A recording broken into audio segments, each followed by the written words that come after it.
प्रिय मित्रों नमस्कार।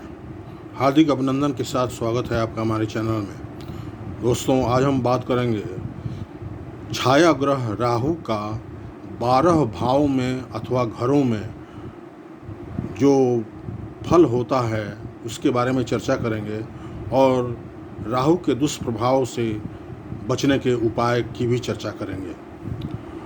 दोस्तों, राहु और केतु का नाम सुनकर मन में एक भय उत्पन्न हो जाता है, क्योंकि राहु और केतु एक के प्रति हमारे मन में एक धारणा बनी हुई है कि ये हमेशा खराब करते हैं, लेकिन ऐसी बात नहीं है। राहु और केतु राक्षस गण के ग्रह हैं, किंतु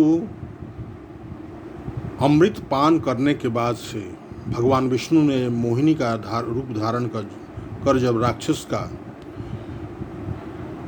सर अलग कर दिया तो जो सिर था उसको राहु कहा गया और जो धड़ था उसको केतु कहा गया। अमृत गले से उतर चुका था, इसलिए वो अमर हो गए। अमर हो जाने के कारण उनके अंदर कुछ अच्छे गुण भी हैं और कुछ बुरे गुण भी हैं, जो राक्षसी प्रवृत्ति भी हैं। राहु के पास केवल सिर है और राहु सांसारिक चीज़ों, सांसारिक भोग विलासिता के वस्तुओं, धन, सुख, समृद्धि की लालसा रखता है और उसे किसी भी हालत में अर्जित करना चाहता है। केतु के पास सिर नहीं है। केतु मोक्ष का ग्रह है, केतु टर्मिनेटर है, मोक्ष का ग्रह है, केतु आध्यात्मिक ग्रह है। केतु का संबंध परालौकिक चीज़ों से है। ज्योतिष, तंत्र, मंत्र, आध्यात्मिकता से केतु का संबंध है। केतु की चर्चा हम यहाँ नहीं करेंगे।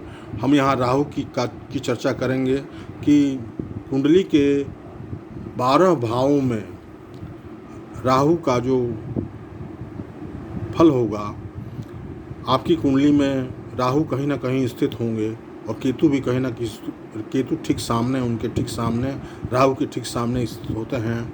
तो ये दोनों सदा वक्री चलते हैं। तो आपकी कुंडली में जहाँ बैठे होंगे तो उसके हिसाब से उसका फल होगा।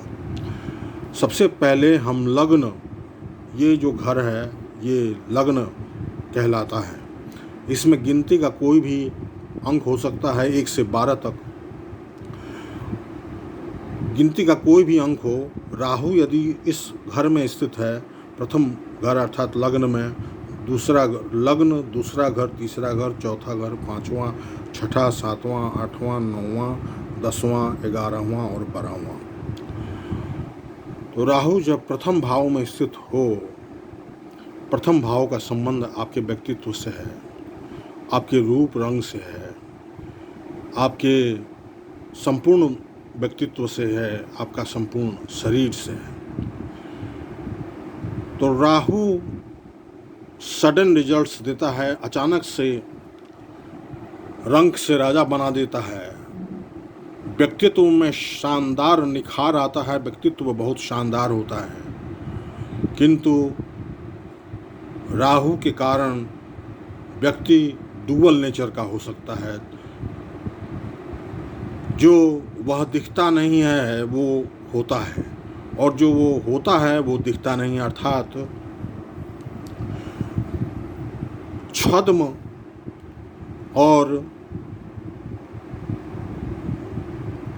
छद्म रूप होता है उसका। अर्थात राहु चूँकि छाया ग्रह है और इसका कोई वास्तविक अस्तित्व नहीं होता है, तो लग्न में जब राहु हो तो व्यक्ति को रहस्यमयी बनाता है, मिस्टीरियस बनाता है। वास्तव में व्यक्ति कैसा है इसके बारे में सामने वाला व्यक्ति पता नहीं कर पाता। रंग से राजा बनाने में देर नहीं लगता और राजा से रंग बनाने में भी देर नहीं लगता है। राहु सडन रिजल्ट्स देता है, केतु भी सडन रिजल्ट्स देता है। सिर में कटे का निशान हो सकता है, किसी चीज़ से कटे का निशान हो सकता है राहु यदि प्रथम भाव में है तो। द्वितीय भाव में या सेकंड हाउस में जब राहु हो तो परिवार में कलह क्लेश की स्थिति पैदा होती है, विवाद की स्थिति पैदा होती है, वाणी कटु होते हैं, आपकी वाणी के वजह से, आपकी वाणी के कारण वाद विवाद की स्थिति बनती है परिवार में। राहु की तृतीय भाव में स्थिति से, राहु का तृतीय में होना बहुत शुभ माना गया है। तीसरा, छठा और 11वां स्थान में यदि राहु बैठा हुआ है तो यह बहुत शुभ है। तो राहु जब थर्ड हाउस में हो, तृतीय स्थान में हो, तो बहुत पराक्रमी होता है जातक और साहसी परिश्रमी होता है। कम परिश्रम में ज़्यादा सफलता मिलती है और शत्रु हंता योग भी बनता है। भाइयों, छोटे भाई बहनों को कुछ कष्ट हो सकता है, किंतु राहु कुल मिलाकर थर्ड हाउस में बहुत अच्छा फल प्रदान करता है। चौथे हाउस में यदि राहु है तो माता को कष्ट देता है, मित्रजनों से विवाद देता है और संपत्ति, वाहन और मकान संबंधी विवाद भी दे सकता है। मानसिक सुख शांति में कमी देता है।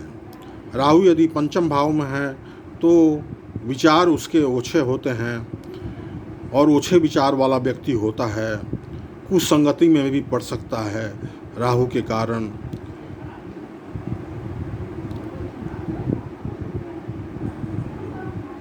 लॉटरी सट्टेबाजी में राहु यदि पंचम भाव में है तो अचानक से लॉटरी लग सकती है, आकस्मिक धन लाभ की प्राप्ति हो सकती है।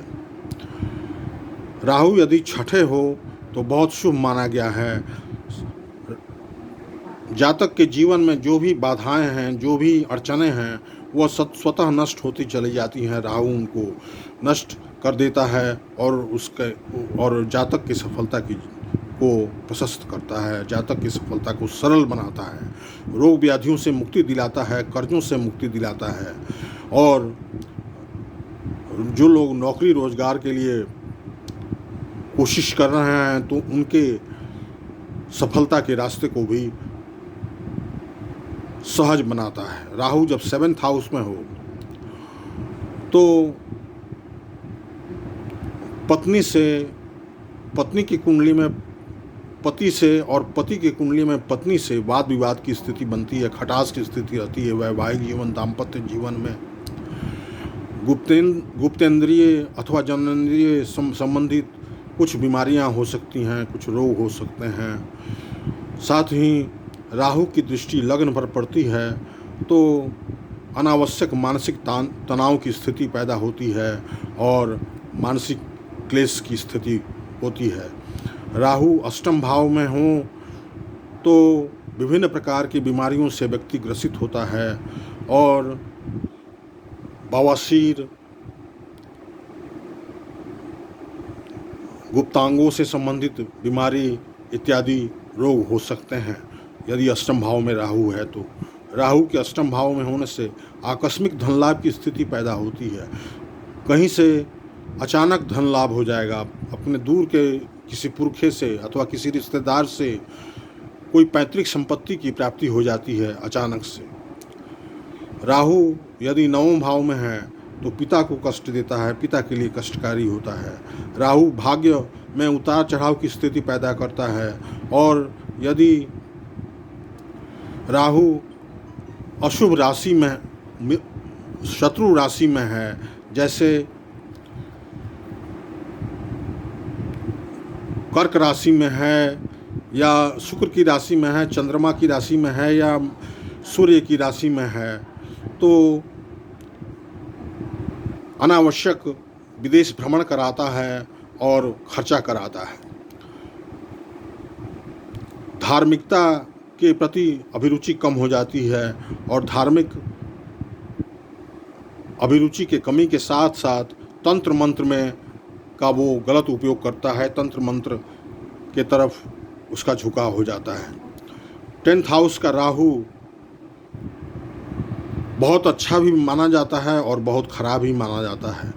बड़े बड़े पॉलिटिशियंस, बड़े बड़े सेलिब्रिटीज़ की कुंडली में राहु 10th हाउस में देखा गया है और राहु के 10th हाउस में स्थित होने से रातों रात व्यक्ति, जातक, यदि कोई पॉलिटिशियन है, कोई सेलिब्रिटी है, तो उसके जीवन में उत्कर्ष की स्थिति पैदा होती है। कोई स्थानीय चुनाव हो,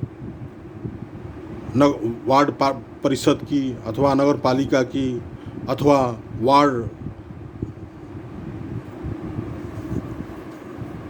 कमिश्नर की चुनाव हो अथवा मुखिया की चुनाव हो, तो उसमें राहु सफलता देता है और ऊंचा उठाता है। राहु का 11th हाउस में स्थिति बहुत ही शुभ माना गया है।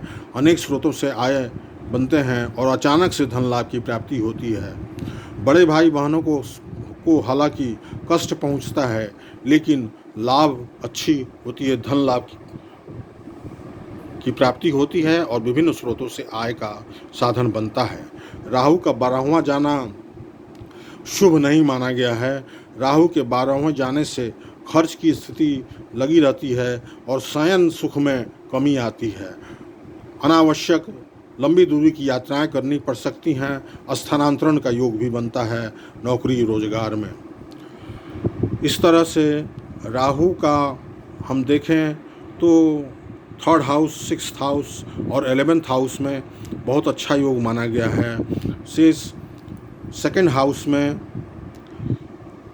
5th हाउस में, 7th हाउस में, 8th हाउस में और 12th हाउस में सबसे बुरा प्रभाव देता है राहु, इसलिए इसका उपाय करना होगा।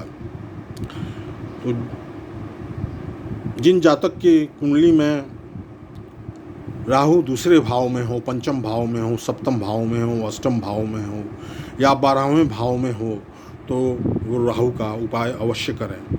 राहु का प्रथम उपाय, आप कुत्तों को रोटी खिलाएं। काले कुत्ते को रोटी खिलाने और अथवा काली गाय की सेवा करने से राहु प्रसन्न होता है। दूसरा उपाय है, राहु कुष्ठ रोगियों, दिव्यांगों का कारक ग्रह है, इसलिए उनकी सेवा करें और श्रद्धा से सेवा करें तो राहु प्रसन्न होते हैं। राहु का मंत्र ओम रांग राहवे नमः मंत्र का जाप प्रतिदिन 108 बार करें तो इससे राहु की शांति होगी। बाबा भैरवनाथ की मंदिर में जाकर दीपक जलाएं और बजरंग बली से राहु बहुत दूर भागता है, इसलिए बजरंग बली की हनुमान चालीसा और बजरंग बाण का पाठ आप अवश्य करें प्रतिदिन। इससे राहु शांत होंगे और राहु की शांति से आपके जीवन में निखार आएगा। आप मछली का एक्वेरियम रख सकते हैं अपने घर में। मछलियों का कारक है, मछलियों की सेवा करने से राहु प्रसन्न होता है। तो मछलियों को दाना खिलाएं और इस तरह से घर में साफ सफाई रखें तो राहु प्रसन्न होंगे। मोर पंख से को घर में रखने से भी राहु प्रसन्न होते हैं, इसलिए मोर पंख को अपने घर में रखें और अपने सिरहाने, जहां आप सोते हैं सिरहाने भी मोर पंख रखने से राहु की शांति होती है। मूली का दान करें। रात को सोते समय अपने सिरहाने मूली रखें और सुबह में मूली का दान कर दें तो इससे राहु की शांति होगी। काली चींटियों को काली चींटियों को आप आटा खिलाएं तो इससे राहु की शांति होगी। इस प्रकार से हम देखें तो राहु के अंदर अच्छाइयाँ भी हैं और बुराइयाँ भी हैं। राहु छाया ग्रह हैं, किंतु इनका प्रभाव हमारे जीवन में बहुत गहरा पड़ता है, राहु और केतु का।